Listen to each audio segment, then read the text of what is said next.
jornalismo, crítica e diversidade. Programa Fora da Curva. A gente fala o que a maioria cala.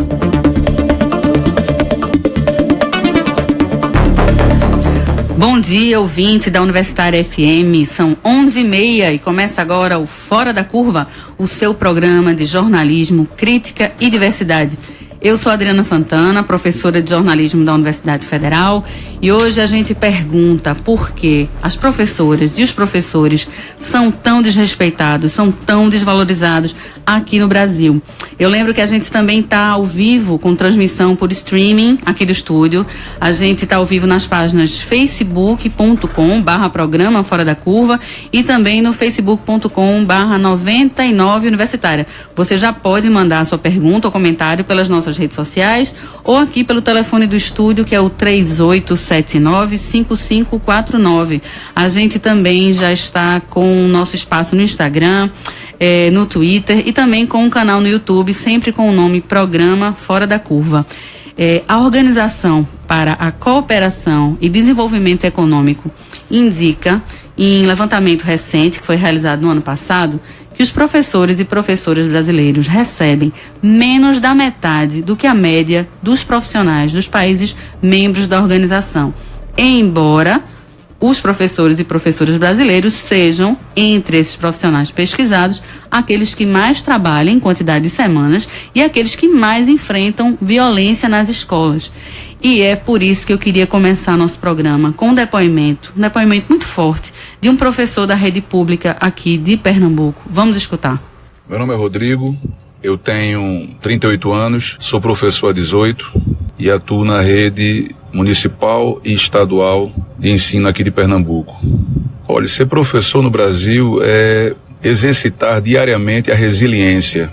É muitas vezes ter de dar entre 10 a 15 aulas por dia para poder fazer um salário um pouco mais digno no final do mês. É atuar em salas de aula, muitas delas não climatizadas, extremamente quentes, com um quantitativo de alunos que ultrapassa o limite daquele espaço, muitos desses alunos desmotivados, descompromissados, e lidar com a burocratização da rede estadual e quer números, às vezes até bem maquiados para jogar na mídia.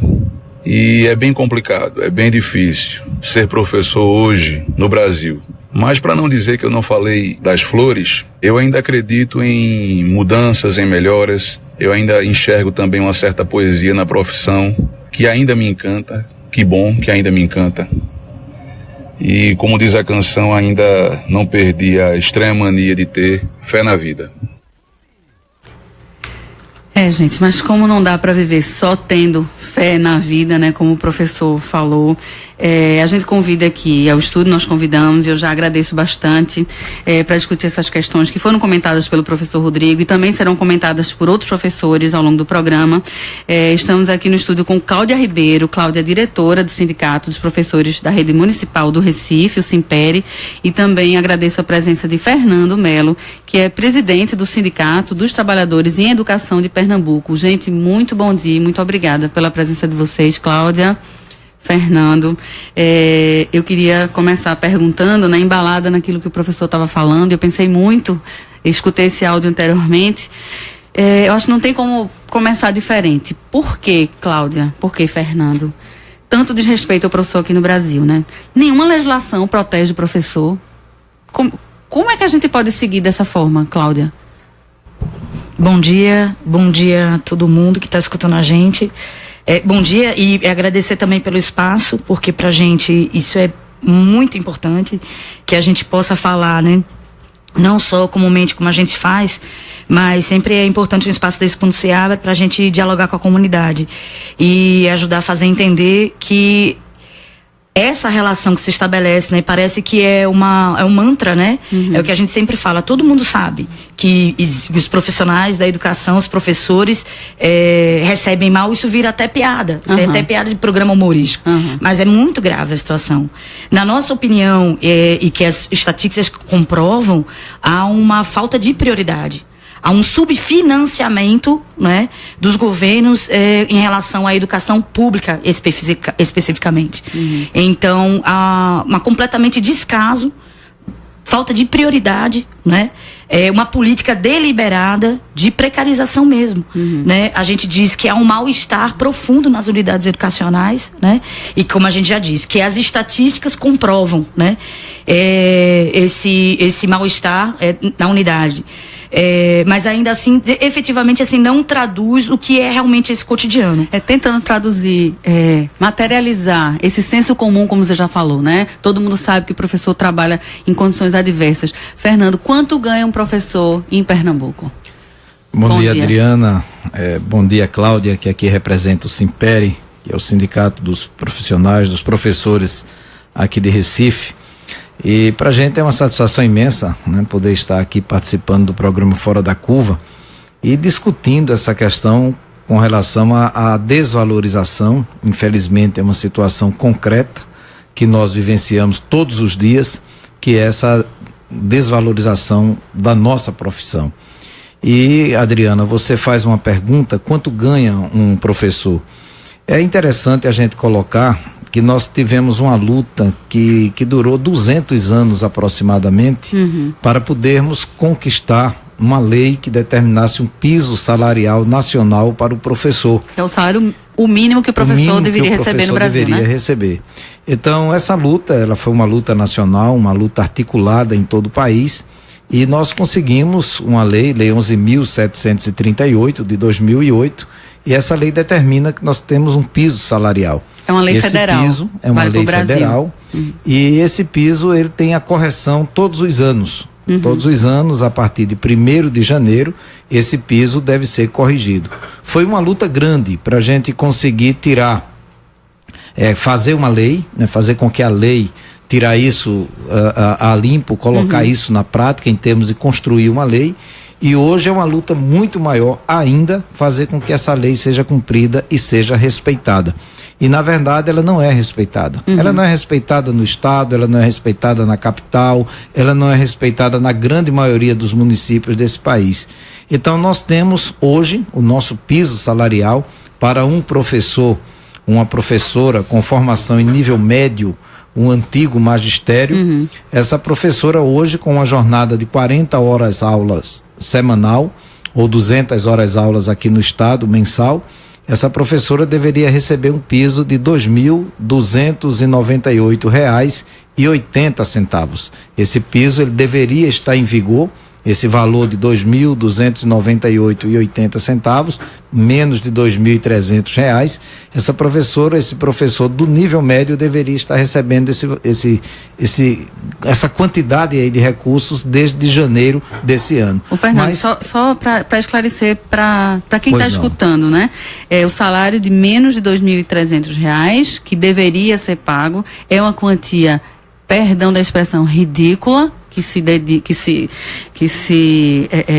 coloca como salário base, inicial, e ainda assim não está sendo cumprido. Ainda não está sendo cumprido, ainda tem um agravante, né? O professor que tem a formação de nível universitário, que tem a licenciatura plena, ele hoje, em Pernambuco, ele recebe o mesmo valor que um professor de nível médio. Então, um dos pilares da nossa categoria, do nosso plano de carreira, que é a formação, não está sendo respeitado. O professor de nível médio e o muito professor de nível universitário, né? Eles têm hoje, exatamente, não tem incentivo, não tem diferença, é o mesmo salário, o mesmo valor, o valor de R$ 2.298,80, e que não está pago. Nós estamos agora já chegando no mês de abril, e o que está na lei que determina o pagamento a partir de 1º de janeiro ainda não foi respeitado. Só para você ter uma ideia rapidamente, o percentual de reajuste de 2016, ele só foi complementado em janeiro de 17, um percentual de 11,36%, que nós recebemos no início de fevereiro. Então, um ano depois é que nós conseguimos, depois de muita negociação, muita mobilização, muita luta, conseguimos chegar ao percentual de reajuste. Lembrando que esse reajuste não é nenhuma benesse, né? É estabelecido pela legislação. E fruto de muitas lutas e mobilizações. Eu queria que vocês escutassem, nós todos escutássemos mais 2 depoimentos breves, em seguida a gente comenta sobre eles. Olá, meu nome é Ivone Nunes de Siqueira, sou professora e leciono na rede pública. Bem, com relação aos entraves que encontro em minha profissão, vou citar alguns que considero graves. O não acompanhamento dos pais com seus filhos, pais e escola devem estarem sempre juntos, né? E eu encontro essa dificuldade.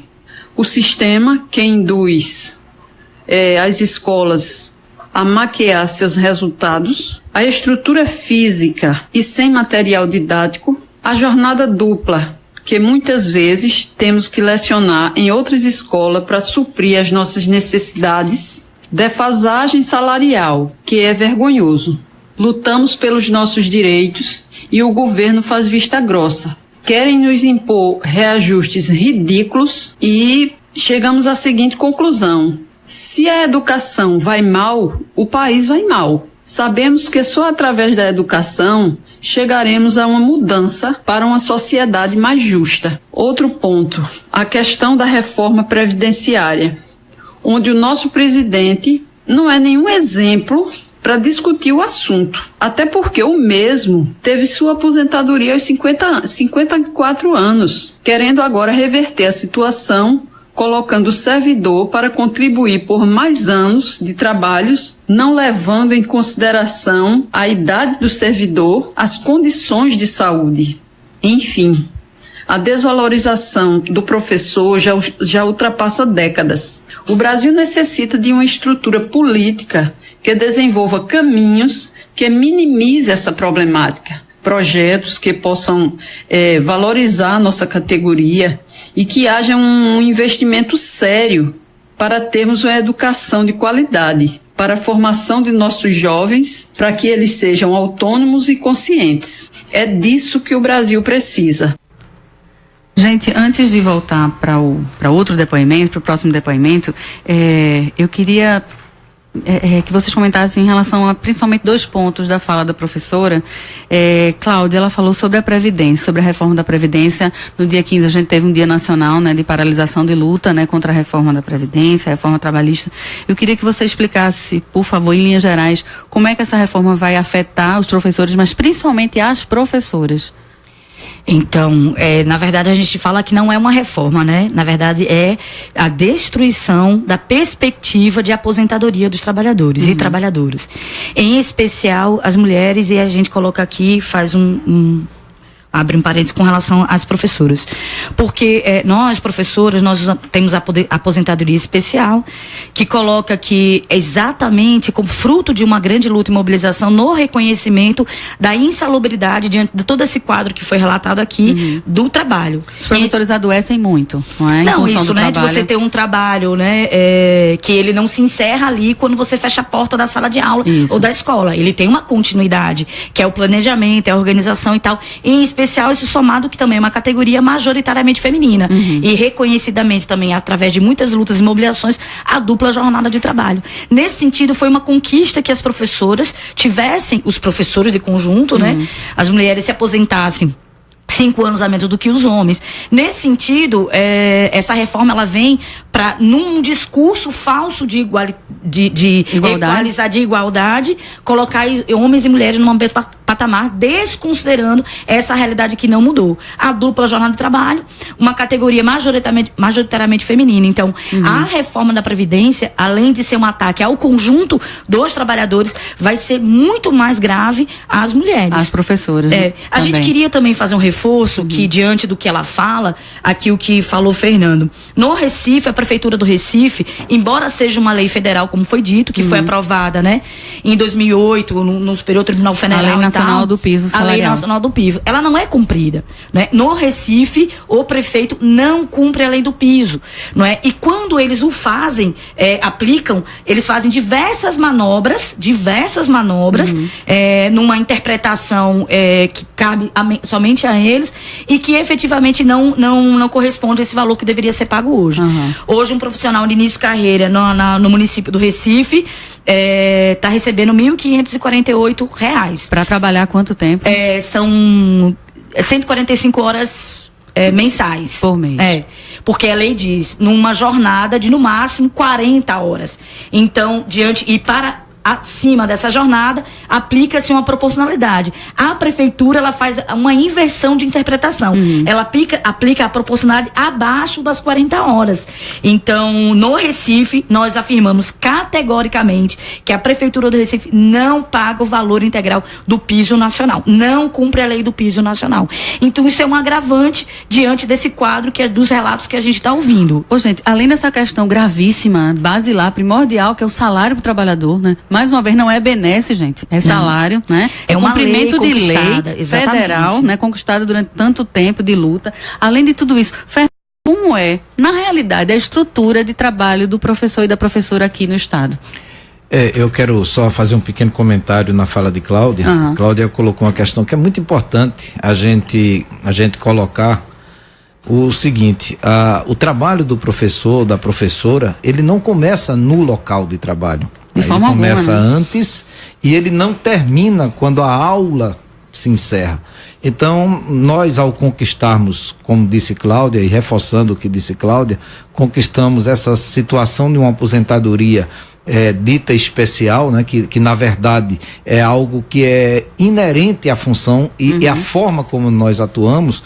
Então, hoje a gente se sente bastante prejudicado, não apenas no caso do professor. Nós poderíamos fazer relatos de vários outros segmentos de trabalhadores, mas deixar claro que essa luta tem sido uma luta coletiva. O Simpere, que está aqui conosco, o Sintep e outros sindicatos aqui da região metropolitana, nós entramos nessa luta nacional contra esse desmonte da Previdência, da Seguridade social e, enfim, nós estamos aí unindo forças, combatendo essa situação. Quando você fala, voltando para a pergunta, para a questão da estrutura de trabalho, nós temos hoje no estado algumas poucas ilhas de excelência que são usadas para serem colocadas na vitrine. É isso que passa na propaganda. Exatamente, né? São essas ilhas de excelência que são colocadas na propaganda, na TV, no jornal, elas na rádio. São exceção. São exceção. A grande maioria das escolas, elas têm muita dificuldade do ponto de vista da estrutura. E se você perceber nos 2 depoimentos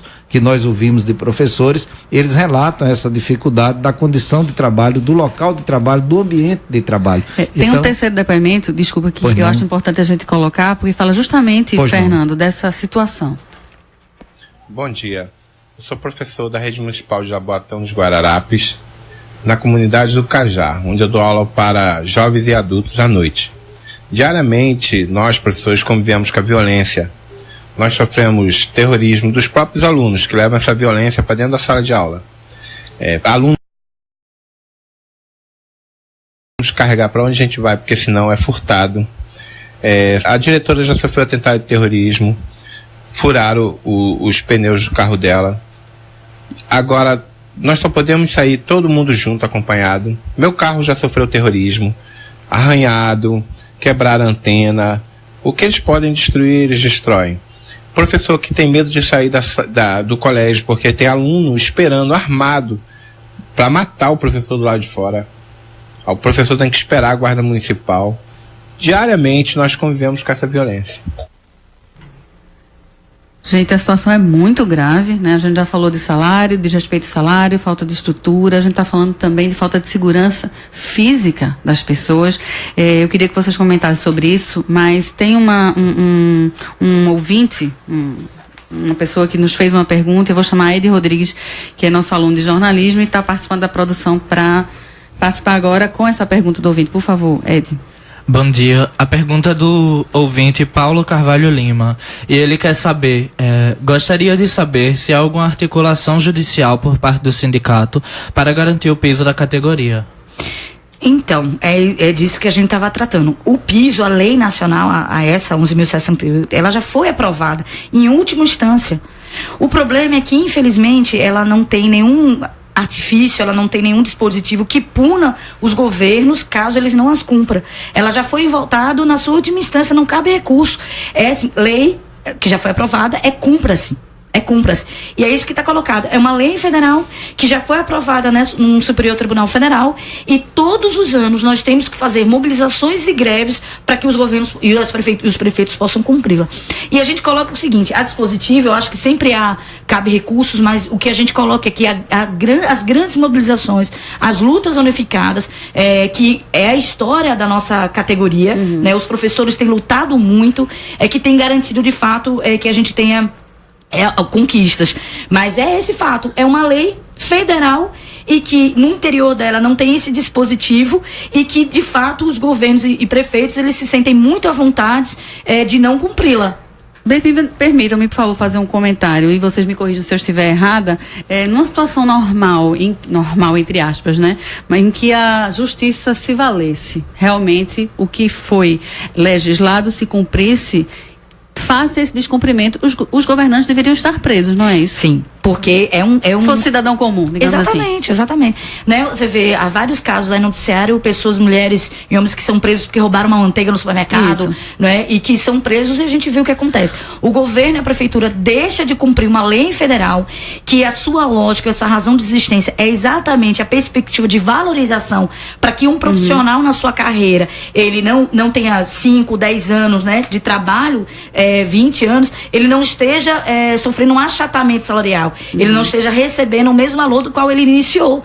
Essa é a lógica da valorização. E o que os governos fazem, os prefeitos, eles têm achatado nossos salários ao descumprir uma lei federal. Gente, para você que sintoniza agora, este é o programa Fora da Curva, o seu programa diário que une jornalismo, crítica e diversidade. E hoje a gente está discutindo uma questão muito importante, muitas vezes deixada de lado, que é o desrespeito ao professor no Brasil. Fernando, lembrando aquele depoimento que a gente escutou há pouco do professor, né, sobre a falta de segurança nas escolas, o que é que pode ser feito contra isso? E o que é que não é feito? Na verdade, deveria estar sendo feito para o professor ter um mínimo de condição de trabalho. Além de responder a pergunta, só enfatizar o que Cláudia colocou com relação a a lei do piso, ela já foi inclusive questionada exaustivamente pelos governos, sejam municipais, estaduais, e chamada de inconstitucional, e na verdade a lei não tem nada de inconstitucional, a lei está em vigor.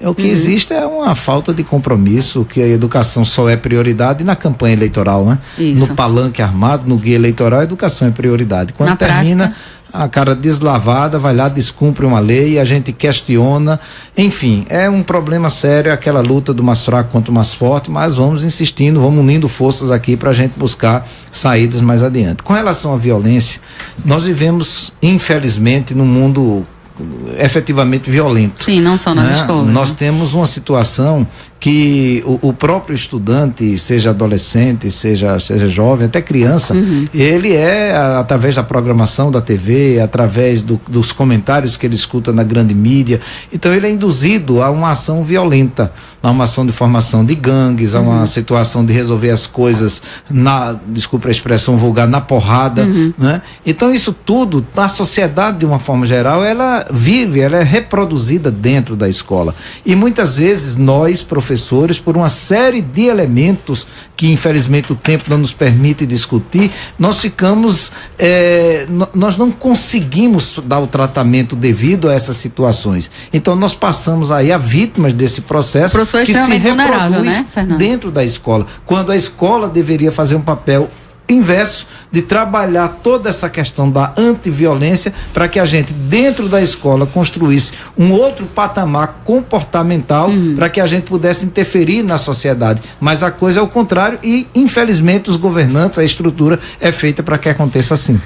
Gente, semana passada, Geraldo Freire, que é da Rádio Jornal, disse no ar que os professores que fizessem greve deveriam ter, abre aspas, o salário cortado.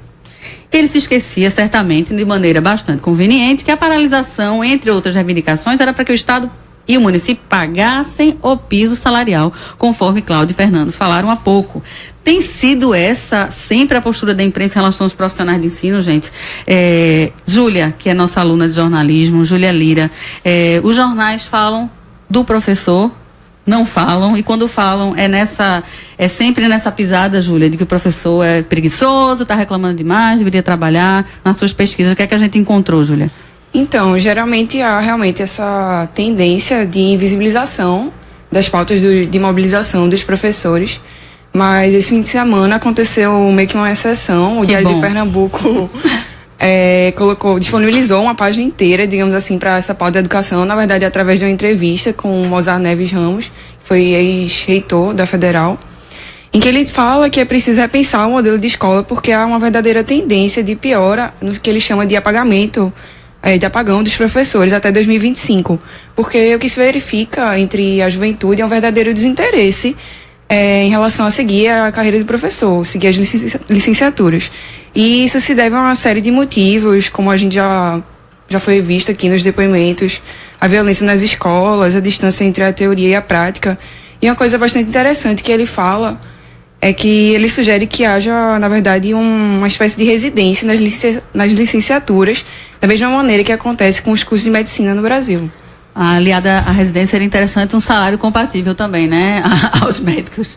Por favor, Cláudia. Então, há uma propaganda ideológica que os governos fazem e, infelizmente, setores da imprensa, a gente acabou de ouvir o seu próprio relato, de que nós somos verdadeiros estelionatários. Isso. Que os professores são verdadeiros estelionatários. Que a gente adoece por não querer estar em sala de aula ou por negligenciar o direito à educação que essas crianças têm. E a gente diz o seguinte, que apesar de todas essas adversidades, são os profissionais da educação que têm garantido até hoje, com suas mobilizações e suas lutas, ainda a educação pública no país, né? Porque se a gente for relatar, por exemplo, existe um índice que 36% dos jovens que deveriam estar na escola não estão por falta de vagas. Ô Cláudia e Fernando, a gente está com um tempo muito curto, infelizmente, né? A gente só tem 30 minutos, mas como hoje a tônica do programa é dar voz à professora e a professora, como Júlia falou, tão silenciada, eu queria que a gente veiculasse pelo menos mais um depoimento, que é o depoimento número 5, por favor. Sou Cintia Alonso, sou professora e pedagoga e há 26 anos trabalho com educação, 16 deles na rede municipal de ensino. Acredito que nós professores não somos valorizados como deveríamos, porque educar e formar pessoas críticas é e sempre será um grande perigo às elites que tomam conta do nosso país. Todas as dificuldades que enfrentamos em nosso dia a dia vêm, na minha opinião, dessa vontade das elites de deixar as massas cada dia mais ignorantes dos seus direitos. Não há como evoluir significativamente em sala de aula lotada, sem estrutura física, sem material adequado e suficiente e sem apoio. Não há como evoluir com professores com formação deficiente e inadequada, formação não especializada, trabalhando 3 períodos sem tempo para planejar suas atividades e até mesmo sem tempo para cuidar da sua própria saúde. Para mim, a grande salvação está na transformação, na mudança e valorização do nosso sistema educacional. Se faz necessário, urgentemente, maiores investimentos na educação e em todos os indivíduos que fazem parte dela. Penso que isso é tão óbvio, porque não há como negar o grande caos que a educação do nosso país está vivendo. Gente, temos 2 minutinhos e eu queria agradecer bastante a presença de vocês, mas eu queria também dar voz para que vocês finalizassem a participação, ou comentando o que a gente ouviu agora, ou falando sobre algo que a gente ainda não conseguiu falar. Cláudia.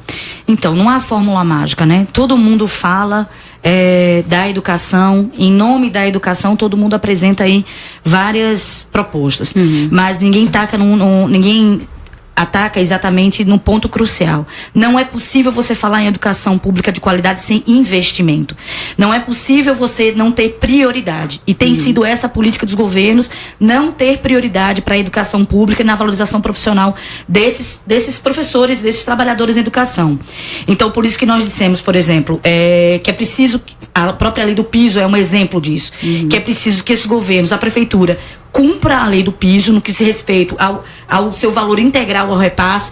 Há uma outra situação que é 1/3 de aula atividade, que é o tempo para o professor parar e organizar suas atividades. A prefeitura não está cumprindo, pelo contrário, está proibindo que os professores tenham esse tempo. A gente vai continuar, Cláudia, falando sobre isso no Facebook, que eu vou prender os dois aqui, eles vão continuar com a gente vai divulgar vídeos em que eles vão continuar nessa luta pela valorização do professor. Fernando, obrigada pela presença.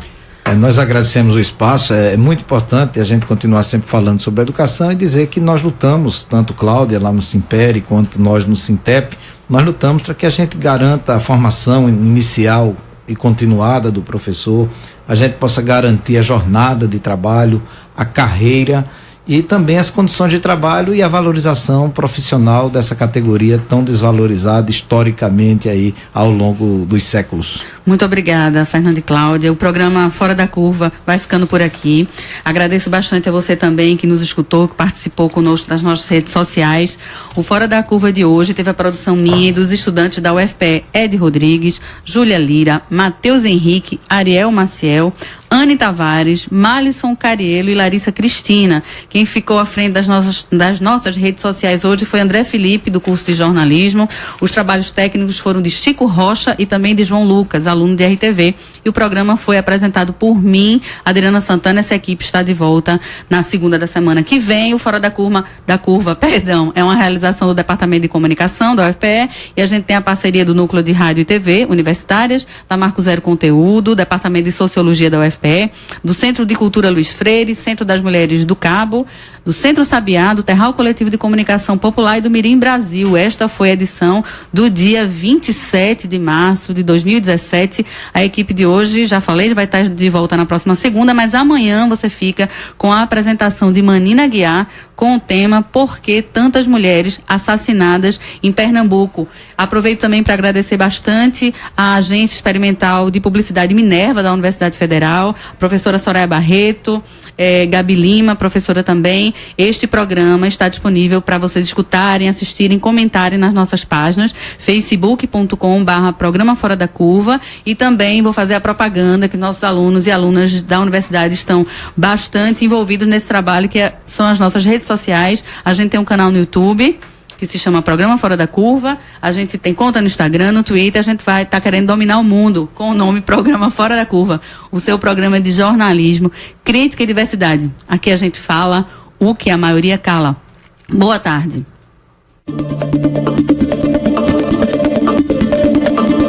Fora da Curva, a gente fala o que a maioria cala. 12 horas.